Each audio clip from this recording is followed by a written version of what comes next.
Hi everybody, my name is Wyl Villacres. I'm the head of customer success here at Tability, and today we're going to go through a goal execution masterclass. All of the things that you need to be able to run a successful goal cycle while you're working on those goals that you've spent so much time writing and getting your team engaged with.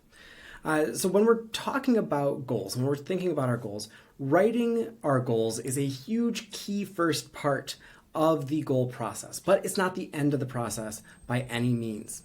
In fact, our typical goal cycle is going to look a little bit like this. We're going to write our goals for the quarter and align our efforts. We're going to track our goals throughout the quarter.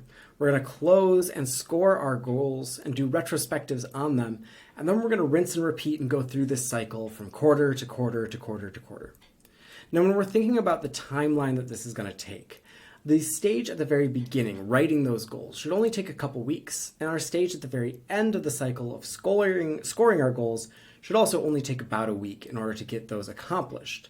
But that middle stage, the tracking of our goals, is where we're going to spend the most amount of time with those goals each quarter. And so it's really important to have some strong execution when we're thinking about how we're performing on those goals and on that particular stage. Now, getting this process right is really critical, especially at the very beginning of our goal process. Now, when we're thinking about this in terms of a ship that's off by just 1 degree when it initially leaves port is going to be ending up hundreds of miles off course by the end of the time that it should be able to get to its destination if it doesn't change course and get back aligned with where it was originally supposed to be. So when we're going into our goals, we want to make sure that we're especially taking care in the very beginning to set ourselves up for success so that we don't end up so wildly off course that we end up missing all of our goals. We need to stay aligned with where we are intending for ourselves to go. So the question becomes, well, how do we do this? How do we make sure that we're staying on track with our goals? How do we set ourselves up for success? How do we give ourselves the best chance for success at the end of the quarter by focusing on what we're going to do for our habits that we established in the beginning of the quarter? And so when we're thinking about this, there are about 6 steps that we can follow for being able to have a really successful goal cycle and a really successful execution on our goals. And the very first step is to make sure that we're choosing the right captain. We're going to lean into our nautical references throughout this presentation. So when we're thinking about choosing a captain for our goals, what we're really trying to say is that we're trying to find the right person to steer our outcomes to their destination, the person who's going to keep our captain's log as well, or to be able to write our reports. Now, this person that we're choosing to lead each of our individual outcomes needs to be committed. This isn't just a box to check. We don't want to put someone in here that's going to sort of make sure that they do their work, but they're not really thinking about these goals at all. We want someone who's hungry for the ability to set and track goals or for the ability to show off some leadership skills. This is a great leadership opportunity for your ICs to be able to step up and take some ownership over a specific project. They'll be able to have project management experience. They'll be able to also, work with you not only because they're excited about goals or they're trying to do goals, but because they're also most likely the person to do the work, be able to really give you a little bit of a fresh perspective on what's going to go into achieving these goals. So this is a great opportunity to bring more people into the process rather than just keeping it all at leadership level.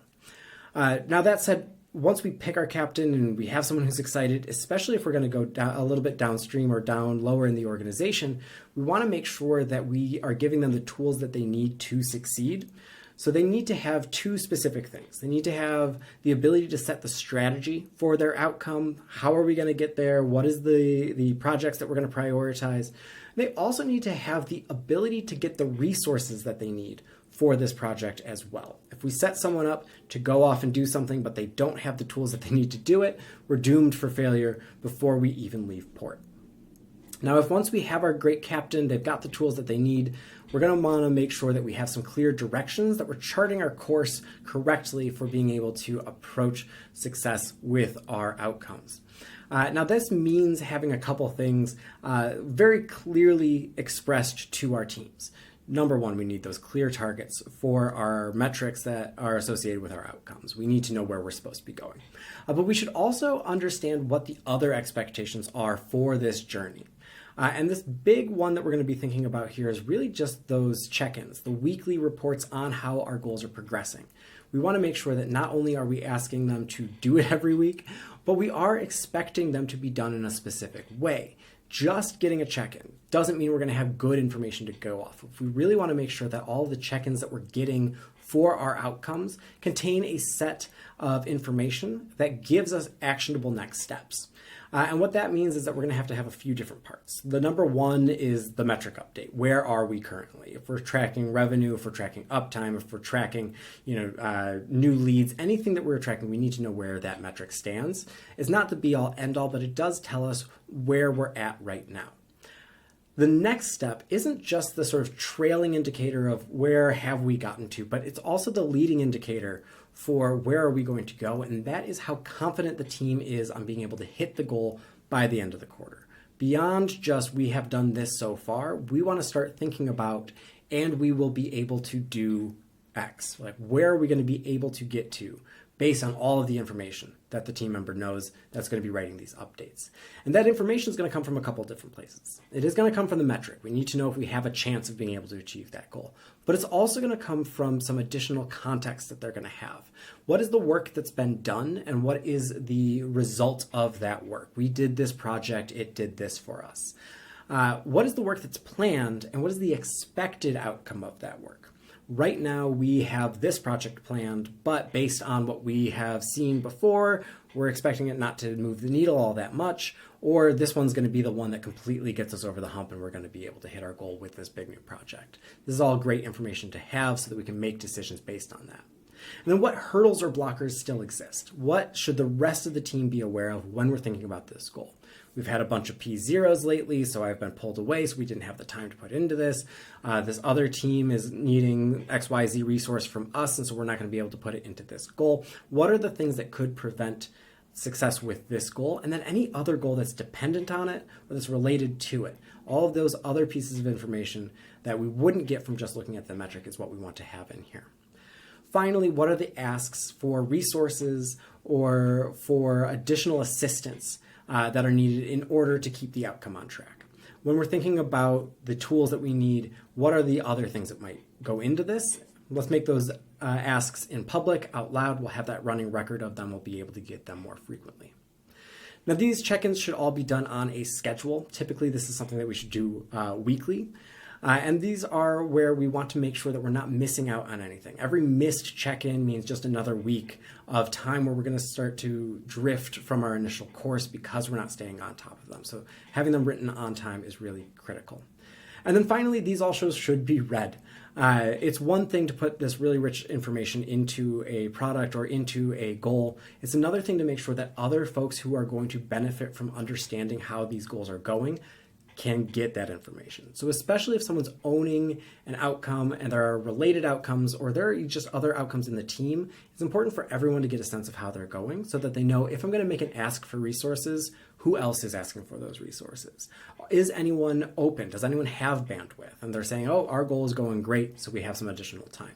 So we want to make sure that folks are interacting with and reading all of these different pieces. This shouldn't just be something that goes off into the void and then never gets brought up again.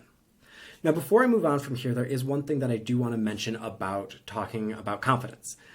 We talk about metrics a lot. We want to make sure our metrics are up to date. We talk about that context. It's really important to have. But that confidence can also be something that's super important. There's a few different pieces or a few different ideas that we want to think about when we're thinking about how to set confidence.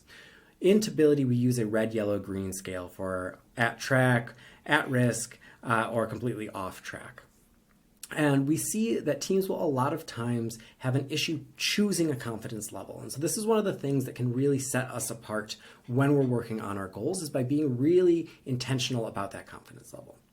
A green or an on-track confidence rating should really reflect that the goal, based on its current path, the current way that it is going, if we made no changes to our strategy, we are destined to hit that goal. It's 100% likely or significantly likely that we're going to end up hitting our goal. That's a good time to mark something as green. Yellow should really represent there are some issues. We want to gather more data or we want to make some small changes to see if that puts us back on track. This is something that we are monitoring. A yellow goal should not be kept yellow for more than 3 weeks in a row. Once you hit 3 weeks of something being marked yellow, generally one of two things is happening.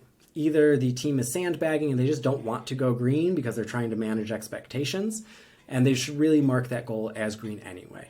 If we're feeling confident about it enough where we don't think it's red and it's been yellow for 3 weeks, it's probably green. Let's just go ahead and mark it as green. We can always reassess next week. Or, and this is what happens the most, is that they just don't want to mark something as red because it feels like failure, or because they're worried about what that's going to then mean for them by marking something as red. The best thing someone can do for your goals is to mark them as red when they are at risk of failure. This is going to be the first big red flashing light that we're going to be able to have to know that we need more resources, we need to reprioritize, we need to do more collaboration with other teams. This is the opportunity for us to rally around the goal. Encouraging a culture of being able to call things out as having issues or being completely at risk for failure is going to do so much for your team's ability to be able to right the ship, as opposed to folks who just, well, I don't want to mark it as red. I don't want to have anyone be disappointed at me. It's not a thing that's a disappointment. It's not the end grade of the goal. Marking something as red is a hugely important piece of tracking your goals. Great. This is something to mention to your team, but also when we're thinking about our team, we also want to be monitoring our team's progress towards their goals here as well. The big things that we want to make sure that we're giving our teams, outside of a really healthy culture where they feel free to ask for help, is also to give them a map, or mastery, autonomy, and purpose. This is what Dan Pink says for motivating employees in his book, Drive. And when we're thinking about mastery, autonomy, and purpose, it means that we want to give them the ability to demonstrate mastery in their work, which means giving them a goal that they're going to be able to be successful with. We don't want to give someone ownership of an outcome, or we know that they're not the right person to do this. We want to make sure that the people who we're setting up are set up for something that they can achieve. Now, the autonomy piece means that going back to making sure they have the ability to set their own strategy, we want them to be the person in charge of this. We don't want to be micromanaging every single one of our outcomes. We want our outcome owners to be the ones who get to say, this is what we're going to do, this is how we're going to prioritize the work. And then finally, the purpose of all of this is really for them to understand that when I am working on this one specific data point, we need to move this metric from here to here. It is because it's supporting our objective for that data point. Hey, if I can get our revenue number up, that means we're setting ourselves up in a better position for fundraising. And then even beyond that, how does the work interchange with top-level goals that the executive team is working on? How does it work with what other teams are working on? Where does my work fit in with the broader scheme of what the company is doing? This purpose can really drive folks to understand that this is something that matters, and there's a big reason for me to want to hit this big goal. Now, after we give them their map, we also don't want to just set them adrift and see if they can sink or swim on their own. We want to be the first ones in line for our team members to be asking questions, to be offering assistance. We want to set them up for success, and we want to keep tabs on their progress to make sure that they have all of those things that they need. Just because they're the ones who need to go out and procure them doesn't mean that we are going to completely take a back seat. We want to be there to be able to ask the right questions or help them out. Now, that doesn't mean that managers are going to be doing the work for their team members, but it's a good way of being able to provide the right contact to reach out for, or help them figure out how to ask for those resources if they're not quite there on how to get them. But finally, we can also think about this as a delineation between what our outcome owners are going to own and what leadership is going to own.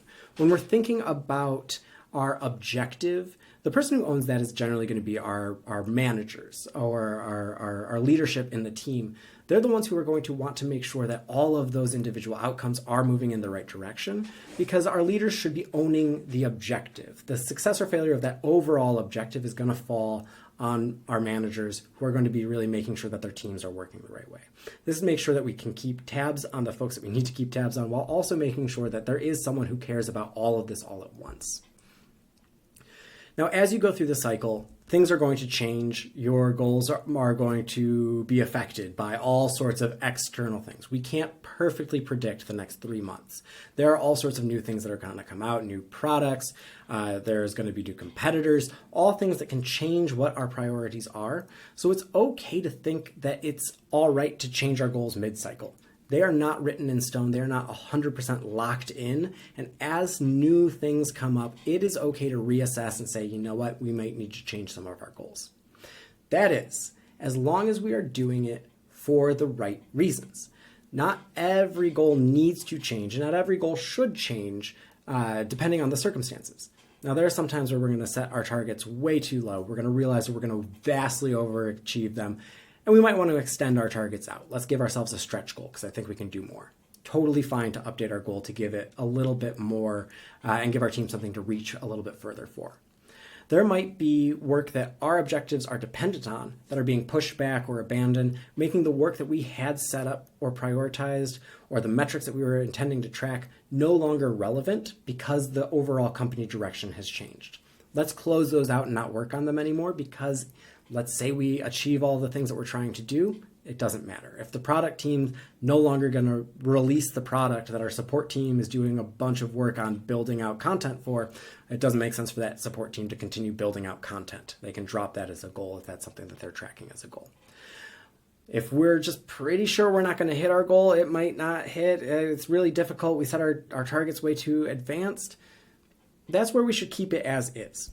Even when we realize that that target's too far, we want to still keep those big stretch goals in place and see just how far we can reach and how far we can get there. If we start getting into the habit of saying, oh, that goal was too hard, we need to make it easier, that starts us down a really quick, slippery slope down into saying, anytime we're missing our goal, we'll just adjust our goal to make it easier so that it's better for us to hit our goals.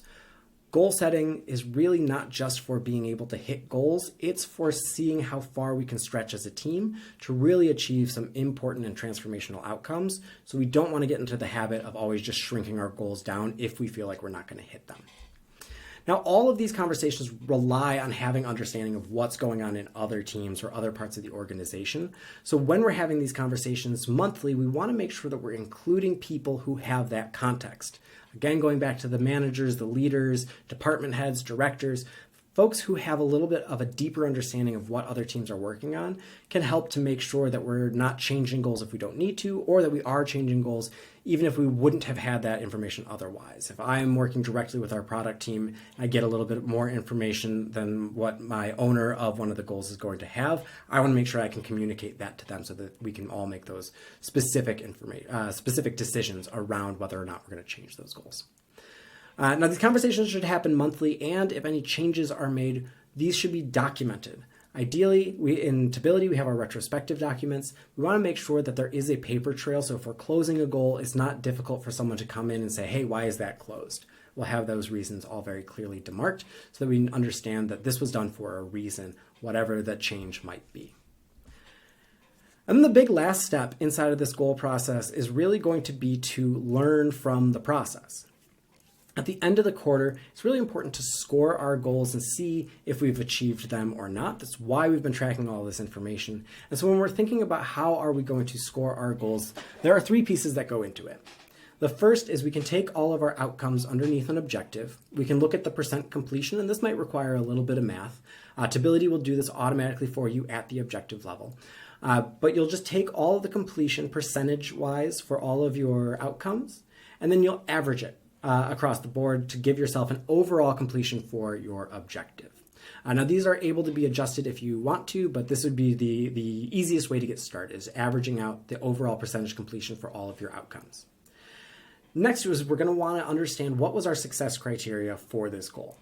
Are we looking to hit it, make progress, miss it? What is the percent completed that falls into those categories? Like, if we hit 50% of our goal, did we completely miss, or did we make some progress that we should feel good about? We just didn't hit our goal. So have some criteria for what does it mean to achieve your outcome? What does it mean to totally miss your outcome? What does it mean to make some progress? Do you even want to have it, or are you just going to go on a binary of did we hit it or did we not hit it?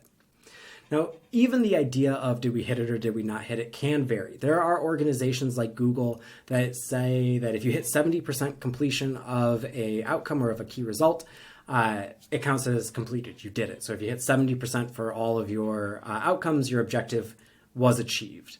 Other organizations don't like to do that. I generally steer folks away from doing that because Google sets every single one of their goals as a stretch goal, which means that teams usually don't end up seeing explicit success. And as a species, we generally like to see 100% being completed. So we want to maybe figure out a way of just saying, if we hit our goal, we hit our goal. If we didn't hit our goal, we didn't hit our goal.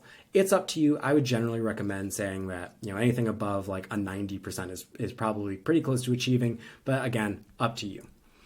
Now, once we have our hard metric scores, we can still adjust them. It doesn't mean that if we hit 90%, we're at 90%. We can always adjust.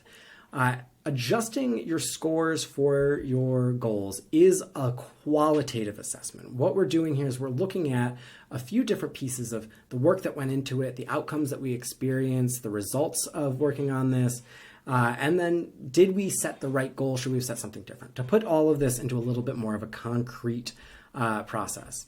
If we're looking at this goal here, we're trying to grow our expansion business. We can set a outcome for calling 50 customers to talk to them about new features. We're trying to get them onto the new features, we're trying to get some expansions. And so we've set 50 customers as our target. In the example on the left, we call all 50 customers. And so we would say we did 100% of this outcome. Now, the actual result of this, covered by my face a little bit here, is that we got 5 customer upgrades, which is exactly how many we got last quarter without having this as a key result. So we've done no change in the overall impact that this goal had. Now, on the right-hand side, we were trying to call 50 customers, and when we called our customers, we only got through about 25 of them. But we had these really great conversations. We learned a lot. We were able to establish new ICPs. We were able to establish new value props for the things that we're trying to sell. So even though we only got 50% of the way to our goal, we still got 15 customer upgrades, which was 10 more than we did last quarter because we really focused on making these really good conversations.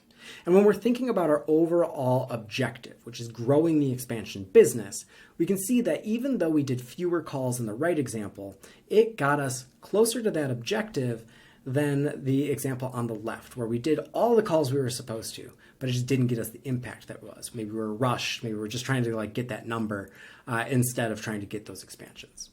So in this case, we might go through and adjust what the score is for this individual outcome or for the whole objective, depending on what the other outcomes were showing us. So instead of saying that the one where we called everybody gets 100%, we might dock that back down to 50% because we really didn't see any increase in it. We now know that we can call a bunch of people, but we don't know if we can get that expansion business going. Now, on the other side, we've upped ourselves from 50% completion up to 75% completion, because even though we did a pretty significant good job of being able to get those upgrades, if we would have started earlier, we could have done the same process and ended up getting way more upgrades. We could have hit both the goal and then the actual result that we were getting. So we're going to give ourselves a 75. If we're feeling a little bit more generous, we might even bump that up even higher if we want to. It really comes down to that qualitative assessment, and does this help our objective, and how does it help our objective? Now, after we've scored all of our goals, it's important to think back about how this process ran this last quarter.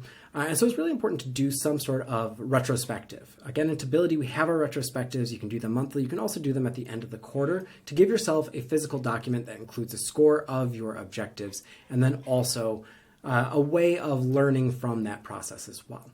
And when we're thinking about what to put into the objective and how to score ourselves as a team, we want to think about a few different pieces. Number one is what went well. What did we really do well this quarter? We collaborated a lot. We all stayed on top of our check-ins. We were able to work collaboratively with a team that we don't normally work with and made a lot of inroads with them, and it was really awesome. What could be improved? We need to get better at having meetings, or we need to get better at doing our pre-work before we start collaborating, or prioritization was an issue, and I think we can do better next quarter.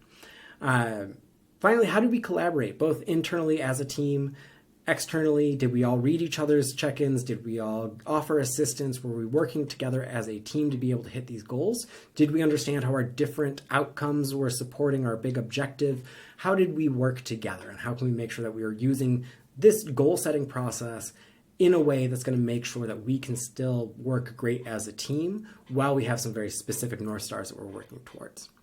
And then finally, classic for engineers, but might be different for other folks. What should we start, stop, and continue doing as a team next quarter? We should start spending more time on goal sync meetings and less time on our usual team meetings. We should start, making sure that we're including links to all of our dashboards when we're writing up our reports. We should stop, marking things as yellow 3 weeks in a row. Anything like this can be something that we want to take specific lessons from and then apply them to our next quarter. Because our final step here is really thinking about just doing a little bit better next quarter. There's always room for improve, whether it's improving how we're setting our goals, whether it's improving how we're writing our updates, whether it's improving how we collaborate or communicate. There's always opportunities to improve, and it's only by learning our lessons and reflecting back on the past quarter that we can really set ourselves up for that opportunity to improve in the next quarter. That's it for this. If you have any questions, in the bottom right-hand corner of Tability, there is a messenger. I'm always happy to talk to you about how to execute on your goals or any other part of the goal lifecycle. If you prefer to go by email, you can reach us at support@tability.io. Look forward to hearing from you and see you in the next one.